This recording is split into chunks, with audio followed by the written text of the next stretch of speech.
오늘부터는 이 신명기를 살펴보고자 합니다. 신명기를 살펴보기에 앞서서 이 신명기에 대해서 함께 잠시 좀 살펴보고자 하는데요. 이 신명기는 이름의 뜻이 참 중요합니다.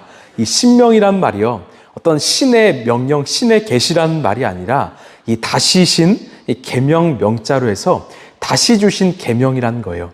다시 주신 하나님의 말씀이란 뜻입니다.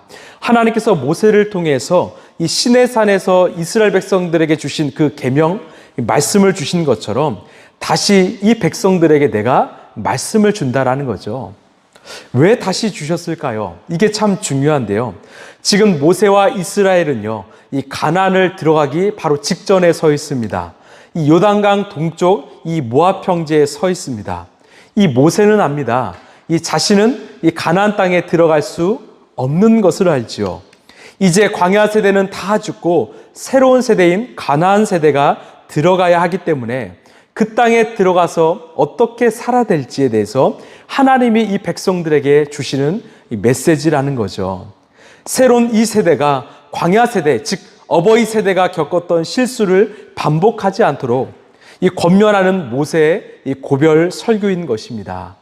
바로 우리 모습들을 정면교사도 삼지만 이 반면교사도 삼으라는 거죠. 이 신명기가요, 얼마나 중요한지요. 이 모세오경을 정리한 책이자 이 구약의 역사서의 신학적 근간이 되는 책입니다. 또한 이 신구약을 통틀어서 성경에서 가장 많이 언급된 책입니다. 이 구약에서는 350번, 신약에서는 190번이 언급되었습니다. 여러분 아시죠? 예수님께서 40일의 광야에 그 금식을 하시는 동안 이 사탄이 3번 유혹하지요. 그 시험을 무엇으로 이기셨습니까? 바로 이 신명기 말씀으로 이기셨죠. 또한 바리새인 사두개인들이 질문하죠. 예수님, 어떻게 하면 우리가 영생을 얻을 수 있습니까? 그때 주님이 말씀하셨죠. 너희가 마음과 뜻과 힘을 다하여 나 하나님을 사랑하고 또한 너희 이웃을 내 몸과 같이 사랑하라. 이 말씀이 바로 신명기의 말씀인 겁니다. 이처럼 신명기 말씀은 참 신구약을 넘나들며 우리에게 중요한 메시지를 줍니다. 저는 한 주 동안 이 말씀을 준비하면서 하나님께서 왜 우리 공동체에게 이 말씀을 주셨을까를 생각해 보았습니다. 바로 우리가 그 새로운 세대라는 겁니다. 이전 세대는 지나갔고 이제는 새로운 세대로서 하나님을 신뢰하고 하나님의 말씀을 다시 붙잡길 바라는 하나님의 마음이라는 거죠. 우리가 그 말씀을 붙잡았을 때 이 가나안과 같은 이 세상의 유혹과 시험 속에서 우리는 끝까지 승리할 수 있다라는 것을 주님께서는 말씀하고자 했던 것입니다. 우리가 매주 금요일마다 신명기를 통해서 다시 우리에게 주신 그 하나님의 말씀을 잘 붙들고 승리하는 저와 여러분 되길 간절히 소망합니다. 모세는 지금 가나안을 눈앞에 두고 이 요단강 동쪽에 이 모압 평지에 서 있습니다. 지금 모세에게는 2가지가 눈앞에 놓여 있는데요. 하나는 바로 모세 당신의 바로 죽음이지요. 그는 곧 죽을 운명입니다. 또 하나는 바로 모세가 이 새로운 세대를 가나안에 잘 인도할 그 소명이 눈앞에 놓여 있습니다. 우리 1절 말씀 함께 읽겠습니다. 시작. 이것은 모세가 요단강 동쪽 광야에서 모든 이스라엘 사람에게 선포한 말씀이다. 자, 지금 모세는 이스라엘 백성들에게 이 마지막 고별 설교를 하기 때문에 온 힘과 열정을 다해서 설교하는데요. 그 내용이 무엇인가? 우리 2절, 3절입니다. 시작. 호렙에서 세일산을 지나 가데스 바네아까지는 10하루길이다. 이집트에서 나온 지 40년째가 되는 해 11째 달 초하루에 모세는 주님께서 이스라엘 자손에게 말하라고 명하신 모든 것을 그들에게 말하였다. 자, 지금 모세는 이 자리까지 온 그 여정길을 좀 설명합니다. 지금 호렙은 어떤 곳이죠? 바로 이 모세가 하나님께 십계명을 받았던 곳이죠. 이 호렙에서 가데스 바네아까지는 즉 10하루길, 즉 11일이라는 시간이 걸렸습니다. 이제 조금만 더 가면 이 가나안 땅에 들어갈 수 있습니다. 사실 이 애굽 땅에서 가나안까지 직선 거리는 약 320km고요. 행진의 거리는 약 640km입니다. 우리 사람의 걸음으로 약 30일에서 40일 정도면 그 가나안까지 충분히 갈 수 있지요. 그런데 이들은 40일에 거쳐 그곳에 들어간 것이 아니라 40년 동안 뺑 돌아서 들어갔다라는 겁니다. 여러분 왜 그랬을까요? 바로 이 질문이 신명기가 쓰인 이 질문의 답인 거죠. 목적인 거죠. 이 가네스 바네아 어떤 곳이었습니까? 이 가네스 바네아에서 이 모세는 12명의 정탐꾼을 바로 가나안 땅에 들여보내지요. 여러분, 그들이 돌아와서 40일 동안 정탐한 후에 무엇을 보고합니까? 10명의 정탐꾼들이 우리는 결코 들어갈 수 없다. 그곳에는 거인의 안악조 속에 살고 있다. 그들에 비하면 우리는 메뚜기다. 이 성벽은 철옹성 같고 그들에게는 철병거가 있다. 우리는 결코 그곳에 들어갈 수도 없고 그들과 싸워서 승리할 수 없다라는 부정적인 메시지를 던집니다. 이 소식을 듣고 이스라엘 백성들은 어떻게 했습니까? 바로 절망과 탄식하며 하나님을 원망하기 시작했죠. 차라리 애굽 땅에 우리가 머물렀으면 좋았을 걸. 하나님은 우리를 미워해서 이 땅에서 우리를 불러서 죽게 만드는구나. 하나님을 원망하며 토로했던 거죠. 그 원망의 목소리를 하나님이 들으셨습니다.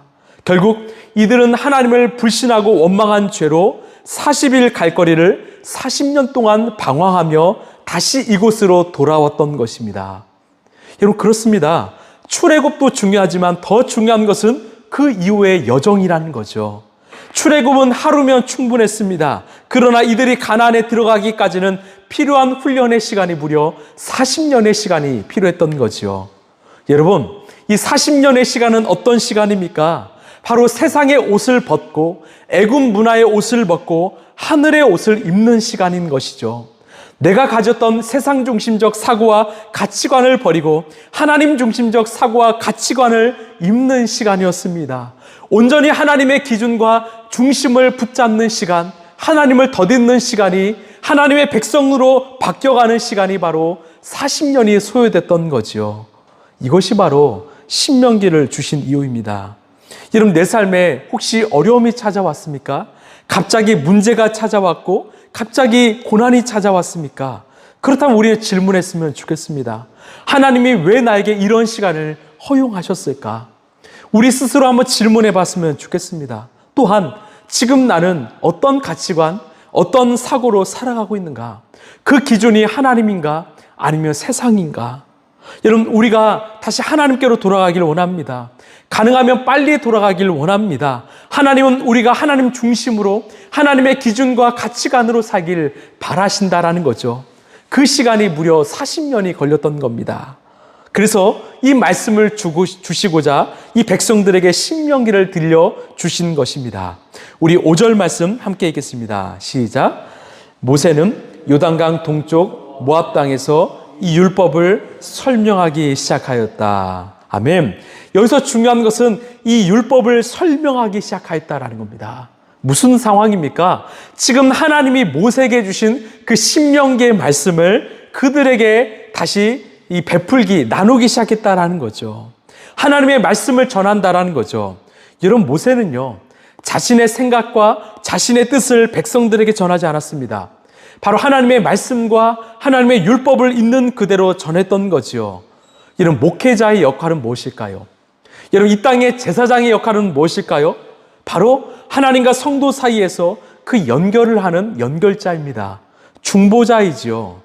제가 이 말씀을 묵상하면서 지난 사역을 돌아보며 하나님께 회개했던 그 기억들이 떠올랐습니다. 제가 목회자로서 이 하나님과 그 성도 사이에 그 연결하는 통로의 역할을 했어야 하는데, 제가 그 사이에 끼어들어서 그 하나님의 말씀을 제 마음대로 제가 원하는 대로 버무려서 그 성도들에게 줬던 그 기억들이 떠올랐습니다. 제가 그 사실을 깨닫고 얼마나 회개했는지 모릅니다. 저는 참 두렵습니다. 제가 강단에 수없이 많이 서지만 혹시나 제가 하나님의 말씀과 그 진리를 내 뜻과 내 생각대로 내 연약함대로 왜곡하고 내가 이 말씀을 이용해서 혹시 성도들에게 전하는 건 아닐까? 그 하나님의 말씀을 있는 그대로 전해야 되는데 내 생각대로 내 마음대로 버무려서 왜곡시켜서 전하진 않을까? 이것이 참 두렵더라고요.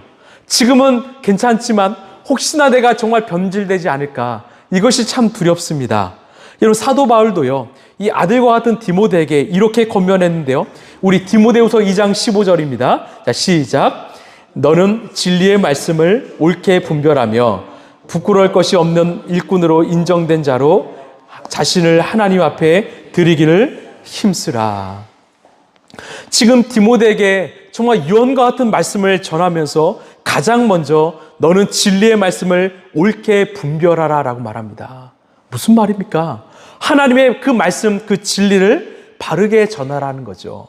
이 옳게 분별하라는 이 뜻은요, 바로 길을 바르게 낸다라는 뜻을 갖고 있습니다. 이런 목회자들은요, 또한 제사장들은요, 이 혼미한 세상에 이 길을 잃어버린 시대 속에서 바로 길을 내는 자입니다. 길을 잘못 내면 많은 사람들이 고생해서 죽을 수가 있지요. 길을 바르게 내야 이들이 살 수 있는 거죠. 이처럼 우리 모두는, 하나님의 성도들은, 크리스찬들은 이 땅에서 정말 길을 잃어버린 사람들에게 길을 안내하는 사람이라는 거죠. 새로운 길을 만들어내는 사람, 길을 바르게 내는 사람들이라는 겁니다. 우리는 웨이메이커이죠. 이게 우리의 소명이라는 겁니다. 여러분, 하나님이 그 홍해 앞에 섰던 이 백성들에게 홍해를 갈라 길을 내신 것처럼, 요단강 앞에 섰던 그 백성들에게 그 요단강을 마르게 해서 길을 냈던 것처럼, 정말 큰 사람 무엇이냐, 스룹바벨 앞에서 평지가 되리라 말씀해서 그 장애물을 평지로 만드신 것처럼, 하나님은 그 말씀을 붙잡고 살아가는 우리의 삶을 통해서 그 길을 내길 원하신다라는 겁니다. 여러분, 우리가 이 소명을 잘 감당하길 원합니다. 그렇게 신명기는 이 목회자들만이 아니라 하나님의 모든 백성들에게 주시는 당신의 말씀인 것이죠. 이 1517년, 참 중요한 해죠. 이 1517년은요, 바로 종교개혁이 일어났던 때이지요. 이 개혁을 통해서 바로 개혁교회, 개신교, 이 프로테스탄트가 등장했는데요. 여러분, 왜 이 땅에 종교개혁이 일어났을까요? 이유는 하나이죠. 바로 구교로 불린 이 캐톨릭 사제들이 이 자신들만이 성경과 하나님의 말씀을 소유했기 때문입니다. 이 일반 백성들이 읽기 어려운 그 라틴어 버전의 성경을 소유해서 그들이 함부로 읽을 수 없도록 했고요. 이 성경은 마치 그 사제들의 전유물로 소유했기 때문이지요. 백성들은요, 성경을 가질 수 없었습니다. 가져도 성경을 읽을 수도 없었습니다. 그래서 그들은 오직 사제들의 입술을 통해서 전해지는 그 말씀만 들을 수 있었습니다. 그런데 문제는요, 이 사제들이 말씀을 전했을 때 그 하나님의 바른 진리를 왜곡시켜서 자신의 뜻과 자신의 생각으로 전했던 것이지요. 그게 문제가 되었던 겁니다. 대표적으로 화려한 건축물을 짓기 위해서 이 면제부를 팔았죠. 그래서 설교합니다. 이 너희들이 천국에 가려면 이 면제부를 살아야 된다. 너희들이 헌금함에 동전을 땡그랑 넣어서 소리가 나면 너희의 영혼은 천국에 간다. 이런 말씀을 전했던 거죠. 말씀을 왜곡했던 그때가 강단의 암흑기가 찾아왔고 그 시대는 점점 더 어두워졌던 것이죠. 여러분, 그 중세만 그랬을까요? 아닙니다. 여전히 시대가 어두워질 때마다 늘 역사에 나타나는 증상은 바로 그 강단의 암흑입니다. 말씀의 왜곡이지요. 하나님의 말씀을 왜곡하고 비틀어서 선포되는 그때는 동일하게 세상도 점점 더 어두워졌던 것을 우리는 역사를 통해서 알게 됩니다. 여러분, 이 시대는 어떠합니까? 설교의 홍수의 시대이죠. 그럼 그 홍수 같은 쏟아지는 말씀 가운데 바른 설교는 얼마나 될까요? 듣기 좋은 설교, 달콤한 설교, 실용주의 설교, 승리주의 설교, 어떤 비본질적인 설교가 이 강단에서도 선포되고 있다는 겁니다. 하나님 중심이 아니라 사람의 귀에 좋은 설교, 사람이 듣기 좋은 설교, 편안한 설교, 사람 중심의 말씀이 선포되고 있다는 거죠. 이 강단의 암흑기가 바로 이 시대의 어둠을 초래하고 있던 것입니다. 그래서 저도 늘 말씀을 준비할 때마다 이렇게 두렵고 떨린 마음으로 준비하고 이 자리에 선 것 같습니다. 이 강단에서 제 생각과 뜻이 아니라 오직 하나님의 말씀만이 전해지길 바라는 심정으로 서지요. 여러분에게도 권면합니다. 제가 늘 강조하는 것처럼 성경보다 더 귀한 설교는 없습니다. 직접 말씀을 피셔서 날마다 하나님의 말씀을 내가 보고 경청하고 그 말씀을 먹고 살아가는 바른 복음으로 나를 채우는 저 여러분 되길 간절히 소망합니다. 여러분, 이 시대의 회복은요, 바로 말씀의 회복에 달려 있습니다. 이 아담과 하와가요, 그 에덴 동산에 살 때는 그들은 바로 하나님의 말씀 안에 서 있었습니다. 우리 창세기 2장 16, 17절 함께 읽겠습니다. 시작. 주 하나님이 사람에게 명령하셨다. 동산에 있는 모든 나무의 열매는 내가 먹고 싶은 대로 먹어라. 그러나 선과 악을 알게 하는 나무의 열매만은 먹어서는 안 된다. 그것을 먹는 날에는 너는 반드시 죽는다. 아멘. 하나님이 이들에게 말씀을 주셨는데 이들은 이 하나님의 말씀을 무시하고 선악을 알게 하는 나무의 열매를 먹고 만 거죠. 즉 이들의 하나님의 말씀을 도외시했을 때, 무시했을 때 이들은 결국 에덴에서 쫓겨나고 말았습니다. 그들의 삶은 에덴이 아니라 정말 저주와 정말 아픔의 삶이 시작된 거죠. 그렇다면 어떻게 해야 우리가 잃어버린 에덴을 다시 회복할 수 있을까요? 인간이 실낙원한 그 낙원의 삶을 어떻게 회복할 수 있을까요? 바로 간단합니다. 인간이 무시하고 도외시한 하나님의 말씀을 다시 회복할 때 우리의 삶에 에덴이 회복된다라는 거죠. 하나님이 계신 곳에, 말씀이 있는 곳에 하나님 나라가 있습니다. 말씀이 있는 곳에 우리 주님이 함께 하십니다. 말씀이 있는 곳에 주의 음성이 있습니다. 말씀이 있는 곳에 바로 에덴이 있다라는 거죠. 우리가 하나님의 말씀을 소중히 여기고 사랑하고 바르게 묵상할 때 내가 머문 자리는 바로 세상이 줄 수 없는 그 평안의 자리요, 에덴이요, 천국이 될 수 있음을 여러분 믿으시길 바랍니다. 결국 이 시대의 아픔과 혼돈과 공허함과 절망을 이길 능력을, 이 시대를 변화시킬 수 있는 능력은 바로 말씀에 있다라는 거죠. 모세는 이런 자세로 하나님의 말씀을 백성들에게 전했습니다.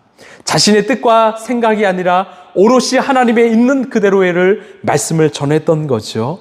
우리 6절 함께 읽겠습니다. 시작. 우리가 호렙산에 있을 때 주 우리의 하나님이 우리에게 다음과 같이 말씀하셨습니다. 너희는 이 산에 오랫동안 머물렀으니. 자, 여기서 너희는 이 산에 오랫동안 머물렀으니 이 말은 어떤 의미일까요? 이들이 뭐 일주일, 2주 동안 이 산에 오래 머물렀다는 말씀일까요? 아닙니다. 지금 이 백성들은 하나님의 말씀을 경청하고 있죠. 그래서 이 땅에 머물고 있죠. 이제 이곳에서 하나님의 말씀을 충분히 들었다는 겁니다. 이제 다 들었다라는 거예요.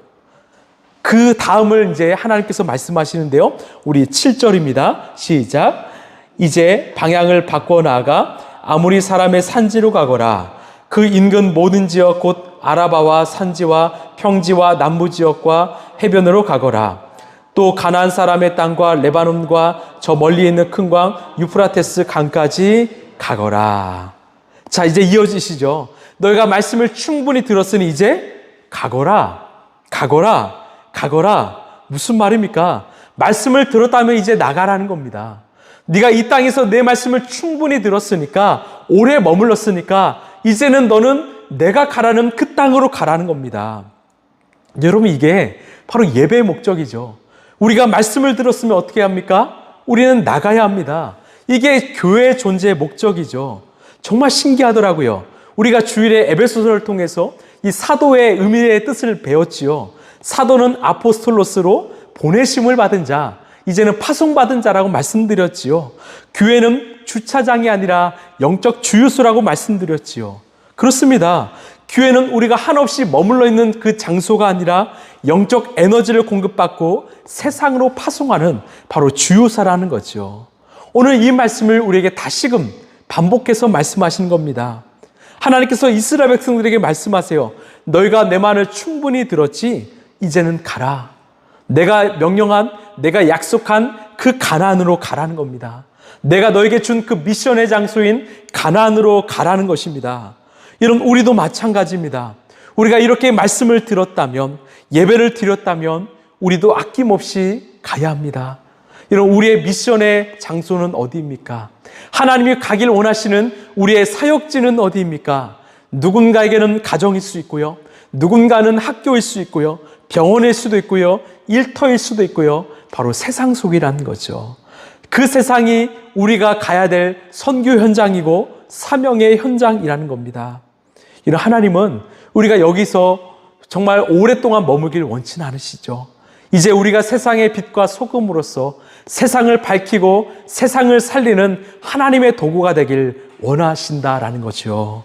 그래서 우리는 최선을 다해서 말씀을 경청해야 합니다. 말씀을 붙잡아야 합니다. 그리고 그 말씀으로 내가 회복되었다면, 내가 그 말씀으로 충만해졌다면 이제는 가거라, 나가야 한다는 거죠. 말씀을 좀 마무리하겠습니다. 하나님께서 이스라엘 백성들에게 또는 우리에게 이 신명기의 말씀을 주신 이유는 무엇입니까? 바로 우리의 앞세대, 광야 세대의 잘못을 반복하지 말라는 겁니다. 너희들이 이 하나님의 말씀을 온전히 붙잡고 왜곡하지 말고 그 말씀을 붙잡고 회복하길 바라신다라는 겁니다. 내 삶이 힘듭니까? 내 삶이 지옥 같습니까? 내 삶의 천국 에덴을 잃어버렸습니까? 이런 말씀을 회복하십시오. 말씀이 있는 곳에 주님이 계시고요, 말씀이 있는 곳에 주의 나라 천국 에덴이 회복된다라는 겁니다. 또한 우리는요, 웨이메이커스이죠. 세상에 바른 길을 내는 사람들이죠. 말씀을 통해서 분별하여 사람들을 바른 길로 인도하는 그런 소명을 받은 사람들이죠. 그래서 여러분이 이정표가 되어야 합니다. 여러분 잘 걸어가시길 바라요.